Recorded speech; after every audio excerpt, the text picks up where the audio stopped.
ನಿಮ್ಗೆ ಹಣ ಬೇಕಾ ಜನ ಬೇಕಂತ ಹೇಳಿದ್ರೆ ಅವ್ರು ಹೇಳುದು ನಂಗೆ ಜನನೇ ಬೇಕು ಅಂತ ಹೇಳ್ತಾರೆ ಅಂತ. ಹಾಯ್ ನಮಸ್ಕಾರ. ಈ ಮಂತ್ ಸ್ಪೆಷಲ್ ಆಗಿ ನಾನು ಉಂಟಲ್ಲ 2 ಸಿನಿಮಾವನ್ನ ನೋಡ್ಲೇಬೇಕು ಅಂತ ಫಿಕ್ಸ್ ಆಗಿದ್ದೆ. ಮನೆಗೆ ಹೋಗೋದನ್ನು ಬಿಟ್ಟು ರಜೆ ತಕೊಂಡು ಇವತ್ತು ಒಂದು ಜನನಾಯಕಂ, ನಾಳೆ ಇನ್ನೊಂದು ಕರಾವಳಿ ಸಿನಿಮಾ, 2 ಸಿನಿಮಾವನ್ನ ನೋಡ್ಲೇಬೇಕು ಅಂತ ಫಿಕ್ಸ್ ಆಗಿದ್ದೇನೆ.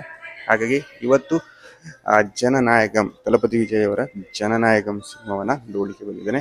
ಬನ್ನಿ ನೋಡುವ. ಇವತ್ತು ಸಿನಿಮಾ ನೋಡಿ ಯಾವ ರೀತಿ ಇದೆ ತಿಳುವಂತದನ್ನ ಹೇಳ್ತಾನೆ.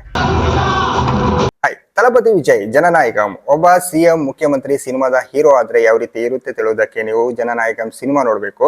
ಒಬ್ಬ ಸಿನಿಮಾದ ಹೀರೋ ಮುಖ್ಯಮಂತ್ರಿ ಆದ್ರೆ ಯಾವ ರೀತಿ ಇರುತ್ತಾರೆ ತಿಳುವುದಕ್ಕೆ ನೀವು ತಲಪತಿಯವರ ಆಡಳಿತ ನೋಡ್ಬೇಕು. ನೀವು ಗಮನಿಸಿ, ಕರ್ನಾಟಕದ ಯಾವುದೋ ಒಂದು ಮಂತ್ರಿ ಹೋಗಿ ಡೆಲ್ಲಿಯಲ್ಲಿ ಸ್ಟೂಡೆಂಟ್ ಗಳ ಪರವಾಗಿ ಘೋಷಣೆಗೆ ಹೋಗಿದ್ರೆ ಯಾವ ರೀತಿ ಇರುತ್ತೆ. ಕರ್ನಾಟಕದಲ್ಲೇ ಇವರ ಪ್ರೊಟೆಸ್ಟ್ ಗಳಿಂದಾಗಿ ನೀಟ್ ಎಕ್ಸಾಮ್ ಬರೆಯಕ್ಕೆ ಆಗದೆ ಇರುವಂತಹ ಸ್ಟೂಡೆಂಟ್ ಗಳು ಎಷ್ಟೋ ಜನ ಇದ್ದಾರೆ. ಹಾಗಾಗಿ 18 ವರ್ಷ ಮೇಲ್ಪಟ್ಟ ಅಂದ್ರೆ ವೋಟ್ ಹಾಕ್ಲಿಕ್ಕೆ ಯಾರಿಗೆ ಆಗ್ತದೆ ಅಂತವರಿಗೆ ಮಾತ್ರ ಮಾಡಿದಂತಹ ಸಿನಿಮಾ ಇದಾಗಿದೆ. 18 ವರ್ಷದ ಕೆಳಗಿನವರಿಗೆ ಈ ಸಿನಿಮಾ ನೋಡ್ಲಿಕ್ಕೆ ಅವಕಾಶ ಇಲ್ಲ. 18 ವರ್ಷ ಯಾರೆಲ್ಲ ವೋಟ್ ಹಾಕ್ತೀರಾ ಅಂತವರಿಗೆ ನೋಡುವಂತಹ ಒಂದು ಸಿನಿಮಾ ಕ್ಲಿಯರ್ ಕಟ್ ಆಗಿ ತೋರಿಸಿದ್ದಾರೆ. ಯಾರೆಲ್ಲ ಸಿನಿಮಾ ನೋಡಿದ್ರಾ? ನಿಮಗೆ ಕೂಡ ಈ ಸಿನಿಮಾದ ಬಗ್ಗೆ ಏನಾದ್ರೂ ಅಭಿಪ್ರಾಯ ಉಂಟಾ? ಏನಾದ್ರೂ ಇದ್ರೆ ತಿಳಿಸಿ. ನಾನಂತೂ ಒಬ್ಬ ಮುಖ್ಯಮಂತ್ರಿ ಸಿನಿಮಾದ ಹೀರೋ ಆದ್ರೆ ಯಾವ ರೀತಿ ಇರುತ್ತೆ ತಿಳುವಂತದ್ದು ನಾನು ನೋಡಿ ಬಂದೆ. ನೀವು ಕೂಡ ನೋಡಿ ಬಂದ್ರ? ತಮಿಳುನಾಡಿನ ಸಿಎಂ ಅವರ ಕೆಲವೊಂದು ವಿಚಾರಗಳು ಸೋಷಿಯಲ್ ಮೀಡಿಯಾದಲ್ಲಿ ಭಯಂಕರ ವೈರಲ್ ಆಗಿದಲ್ಲ. ನಿಮ್ಗೆ ಹಣ ಬೇಕಾ ಜನ ಬೇಕಂತ ಹೇಳಿದ್ರೆ ಅವ್ರು ಹೇಳುದು ನಂಗೆ ಜನನೇ ಬೇಕು ಅಂತ ಹೇಳ್ತಾರೆ ಅಂತ. ಇನ್ನು ಅಧಿಕಾರಿಗಳನ್ನೆಲ್ಲ ಕರೆದು ನಿಮ್ಮ ಆಫೀಸ್ ನಲ್ಲಿ ಯಾರಾದ್ರೂ ನ್ಯಾಯ ಕೊಡಕ್ಕೆ ಬಂದ್ರೆ ಅವರು ನ್ಯಾಯ ಸಿಗದೆ ಹಾಗೆ ಹೋದ್ರೆ ನಾನು 24 ಗಂಟೆ ಒಳಗೆ ಡೈರೆಕ್ಟ್ ಆಕ್ಷನ್ ತಗೊಳ್ತೇನೆ ಅಂತ ಹೇಳಿದ್ರು. ಹಾಗೇನೆ ಪ್ರಜೆಗಳಿಗೆ ಹೇಳ್ತಾರೆ, ನಿಮ್ ಜೊತೆ ಯಾರಾದ್ರೂ ಲಂಚ ಕೇಳಕ್ಕೆ ಬಂದ್ರೆ ನೇರವಾಗಿ ನಂಗೆ ತಿಳಿಸಿ, ನಾನ್ ನಿಮ್ ಜೊತೆ ಇದ್ದೇನೆ ಅಂತ ಹೇಳ್ತಾರೆ. உங்ககிட்ட யாராவது லஞ்சம் ஏதாவது கேட்டாங்கன்னா கொடுக்க முடியாது சொல்லுங்க, நான் இருக்கேன் உங்களோட. அப்படியே யாராவது ಫೋರ್ಸ್ பண்ணாங்கன்னா ಆಮೇಲೆ ದೇವಸ್ಥಾನದ ದುಡ್ಡು ದೇವಸ್ಥಾನಕ್ಕೆ ಮಾತ್ರ ಬಳಸಬೇಕು ಅಂತ ಆರ್ಡರ್ ಪಾಸ್ ಮಾಡ್ತಾರೆ. ಅದನ್ನ ಬೇರೆ ಯಾವುದೇ ಕಮರ್ಷಿಯಲ್ ಬಿಲ್ಡಿಂಗ್ ಆಗ್ಲಿ ಯಾವುದಕ್ಕೂ ಕೂಡ ಬಳಸಂಗಿಲ್ಲ. ಅದು ದೇವಸ್ಥಾನಕ್ಕೆ ಮಾತ್ರ ಬಳಸಬೇಕು ಅಂತ ಹೇಳ್ತಾರೆ.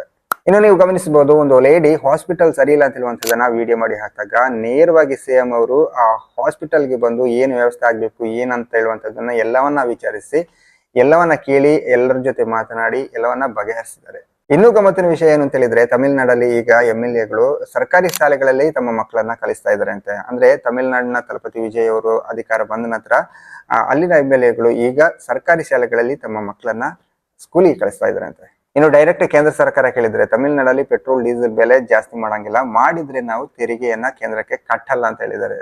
ಆಮೇಲೆ ತಮಿಳುನಾಡಲ್ಲಿ ಶಾಲಾ ಕಾಲೇಜುಗಳಿಗೆ ಯಾವುದೇ ರಾಜಕೀಯ ಪಕ್ಷದ ವ್ಯಕ್ತಿಗಳು ಗಣ್ಯ ವ್ಯಕ್ತಿಯಾಗಿ ಕಾರ್ಯಕ್ರಮಗಳಿಗೆ ಹೋಗಂಗೇ ಇಲ್ಲ ಅಂತೆ. ಈ ತರ ಎಲ್ಲ ಆರ್ಡರ್ ಪಾಸ್ ಮಾಡಿದ್ದಾರೆ ಅವರು. ಇನ್ನು ಮುಖ್ಯವಾಗಿ ಪ್ರೈವೇಟ್ ಶಾಲೆಗಳಲ್ಲಿ ನೀವು ಇಷ್ಟೇ ಫೀಸ್ ಗಳನ್ನ ತಗೊಳ್ಬೇಕು, ಜಾಸ್ತಿ ತಗೊಳ್ಳಂಗಿಲ್ಲ. ಅಕಸ್ಮಾತ್ ಜಾಸ್ತಿ ತಗೊಂಡ್ರೆ ನಿಮ್ಗೆ ಮಾನ್ಯತೆಯನ್ನೇ ರದ್ದು ಮಾಡ್ತೇವೆ. ಹಾಗಾಗಿ ಪ್ರೈವೇಟ್ ಶಾಲೆಗಳಲ್ಲಿ ನೀವು ಇಷ್ಟೇ ಶುಲ್ಕವನ್ನ ತಗೊಳ್ಬೇಕು, ಇಷ್ಟೇ ಫೀಸ್ ಗಳನ್ನ ತಗೊಳ್ಬೇಕು ಅಂತ ಹೇಳುವಂತದನ್ನ ಒಂದು ರೂಲ್ಸ್ ಅಂತ ತಂದಿದ್ದಾರೆ.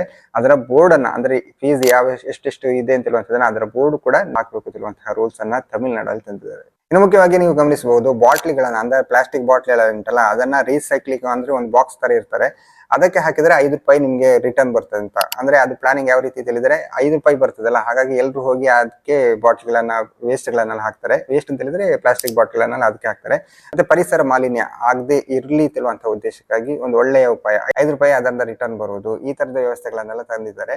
ಮತ್ತೆ ನೀವು ಅಪ್ರಾಪ್ತ ವಯಸ್ಕರಿಗೆ ಯಾರಾದ್ರೂ ನೀವು ಗಾಡಿ ಚಲಾಯಿಸ ಕೊಟ್ಟಿದ್ರೆ ಅವರ ಪೋಷಕರಿಗೆ 3 ವರ್ಷ ಜೈಲು, ಈ ತರ ರೂಲ್ಸ್ ಗಳನ್ನೆಲ್ಲ ಹಂಗೆ ತಂದಿದ್ದಾರೆ. ಆಮೇಲೆ ದೇವಸ್ಥಾನಗಳಲ್ಲಿ VIP ಸಿಸ್ಟಮ್ ಇಲ್ಲ, ಎಲ್ರು ಒಂದೇ, ಎಲ್ರು ಸಮಾನರು, ಒಂದೇ ರೀತಿಯಲ್ಲಿ ಹೋಗ್ಬೇಕು ತಿಳುವಂತಹ ರೂಲ್ಸ್ ಗಳನ್ನು. ಆಮೇಲೆ ಮಹಿಳೆಯರ ಸೇಫ್ಟಿಗೋಸ್ಕರ ಸಪರೇಟ್ ಒಂದು ವಿಂಗ್ಸ್ ಅಂದ್ರೆ ಪೊಲೀಸ್ ದಳವನ್ನೇ ತಂದಿದ್ದಾರೆ.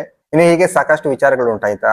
ಅಮರ ಯೋಧ ಮೇಜರ್ ಮುಕುಂದ್ ವರದರಾಜನ್ ಅವರ ಹೆಸರನ್ನ ರಸ್ತೆಗಿಟ್ಟಿರುವುದು. ಸುಮಾರು 16 ಕಿಲೋಮೀಟರ್ ಉದ್ದದ ತಾಂಬರಂ ವೇಲೇಚೇರಿ ಹೆದ್ದಾರಿಗೆ ಅಧಿಕೃತವಾಗಿ ಮೇಜರ್ ಮುಕುಂದ್ ವರದರಾಜನ್ ರಸ್ತೆ ಅಂತ ಇಟ್ಟಿದ್ದು. ದೇಶಕ್ಕಾಗಿ ಹೋರಾಡಿದ ವೀರ ಯೋಧನ ಹೆಸರನ್ನ ರಸ್ತೆಗಿಟ್ಟಿದ್ದಾಗಿರ್ಬೋದು. ಹೀಗೆ ಸಾಕಷ್ಟು ವಿಚಾರಗಳು ತಮಿಳುನಾಡಿನಲ್ಲಿ ಈಗ ಬೆಳವಣಿಗೆ ಕಾಣ್ತಾ ಉಂಟು. ಹಾಗಾಗಿ ಈ ತರದ ಸಿಎಂಗಳು, ಈ ತರದ ಮುಖ್ಯಮಂತ್ರಿಗಳು ಎಲ್ಲಾ ರಾಜ್ಯಕ್ಕೆ ಬೀಕುದಿರುವಂತಹದ್ದು ನೀವು ಸೋಷಿಯಲ್ ಮೀಡಿಯಾಗಳನ್ನೆಲ್ಲ ಗಮನಿಸಿದಾಗ ಕಾಣಬಹುದು. ಹಾಗಾಗಿ ಈ ತರದ ಸಿಎಂಗಳು ಎಲ್ಲಾ ರಾಜ್ಯಗಳಲ್ಲಿ ಆದ್ರೆ ಬಹಳ ಉತ್ತಮ, ಅದರಲ್ಲಂತೂ ನಮ್ಮ ರಾಜ್ಯದಲ್ಲಿ ಆದ್ರೆ ಬಹಳ ಉತ್ತಮ. ರಾಜ್ಯದಲ್ಲಿ ಆಗಿರ್ಬೋದು, ದೇಶದಲ್ಲಿ ಆಗಿರ್ಬೋದು, ಈ ತರದ ನಾಯಕರು ಬರಬೇಕು. ಈ ತರದ ನಾಯಕರು ಇದ್ರೆ ಪ್ರಜಾಪ್ರಭುತ್ವಕ್ಕೆ ಒಂದು ಕಳೆ ಅಂತ ಹೇಳ್ಬೋದು. ನೀವೇನ್ ಹೇಳ್ತೀರಾ ಅಂತ ಹೇಳುವಂತದನ್ನ ಕಮೆಂಟ್ ಮಾಡಿ.